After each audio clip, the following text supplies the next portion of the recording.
Hey you guys, my name is Trishawn and I came to talk to you guys about me being a trap queen, drug dealing. Well, anyways, that's what we refer to ourselves as in the pharmacy world. So I want to tell you guys how it was for me working during the coronavirus.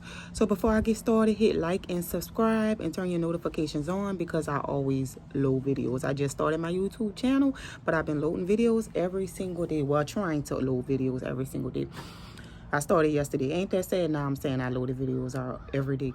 But anyways, I'm coming live from the bench.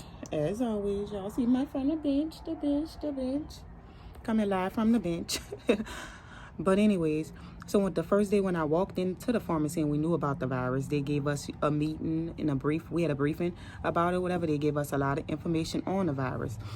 So after the meeting, and they gave us a good bit of information about how to put the PPE equipment in, how the virus is spreaded, how it spreads and stuff like that, how just a lot of good stuff that we learned. Right? So, I was paranoid. So in a pharmacy, they schedule you to work certain places. Like one day you might be on a carousel. That's when you strictly in a pharmacy and you're pulling medication and you labeling it. And the carousel moves up and down. So that's all you're doing. And then they have back two carousels where you have to find a medication. They always used to put me back there because that's one of my strong points. So, and they have another spot because I work 2:30 to 11. So when you work evenings, they only have the carousel and they have the car fill. Right? That's what you do. So car fill is when you're taking medication to all the floors, right? So I had a couple of medications on the virus floor, and you also taking narcotics. You're taking narcotics on the floors too. The narcotics are the medications that you have to get a signature for from the nurse. So you have to go to the room. The car fill medication that I told y'all that I was delivering, you have to put your fingerprint into a machine. It pops it open and you put it in there like that. That's it.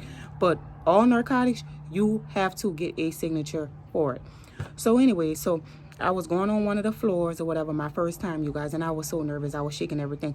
They had like a desk with all the PPE equipment or whatever, right? That's the equipment used for us to protect ourselves. It was the face mask, shoe covers, and the gowns. Now, they had like one of the hard cover gowns that you'll put on if you're going to be on the floor longer than 2 to 3 hours. You'll put that one on. But if you're going running in, like the pharmacy techs do, you'll put this little light gown on. You just slip it on. It's quick.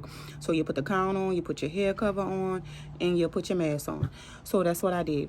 So I got all suited up, y'all. And when I walked in there, I saw, the whole floor was on ventilators. And like, I'm used to seeing it, but it hit different because it was a lot. I just was like, damn, overwhelmed, like just seeing it. So the first day when I go to the floor, I'm going to deliver a medication. It was morphine. I'll never forget. It was morphine or whatever. So when I gave the lady the morphine, she was like, he's already expired. That's what sometimes they use the term. I know it sounds horrible, but sometimes the nurses do say expired, or what else they'll say? Yeah, they always say he's expired or he's gone or he's passed away. But most of the time they'll say he's expired. So y'all, I'm like, okay, he's gone. So then I went to the other floor, which was a coronavirus floor. So when we leave off a floor, we have to change out of that gown and go on the elevators, and you have to put on a whole another gown when you get on the other floor. So it's no keeping the gown on. That's how they do it at the hospital, which is only right. So I went to the next floor to deliver. I want to say it was propofol. So I go to deliver propofol, and the nurse says, oh, he's dead. He's expired. I'm like, oh, okay. I started feeling down. So then the third time, y'all, this is the third time I go on the floor. Right, y'all? So I go on the floor. I give the nurse the medication to sign. She said, I'm sorry. He's passed away. So I go sit by the elevator, you guys, and I started to cry. But not by the elevators, because they have the elevators and then they have the steps by the elevators. So I go sit on the steps and I started crying, you guys, because, it was so emotional. I never had that happen to me 3 back-to-back. Somebody died. I never experienced that a day in my life. So I was so heartbroken. I'm like, am I not walking fast enough? Because when they give me a medication to deliver, one thing about me, I'm going to run it up as fast as I can, like it's my life depending on it, like it's one of my family members, because that's how I take my job serious like that. So y'all, I go stand on the step. I go sit down by the steps, y'all, and I just started crying because I'm like, oh my God, this the 3rd floor. And I started praying. I'm like, God, give me strength because this is too much. The 3rd person that died. I'm like, God damn.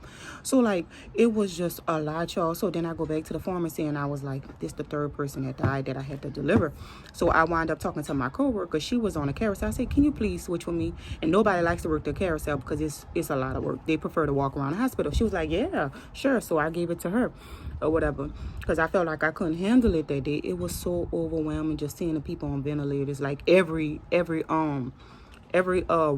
Like I'm used to seeing 1 or 2, but not everybody in the rooms on ventilators. You know what I'm saying? I'm not used to seeing that.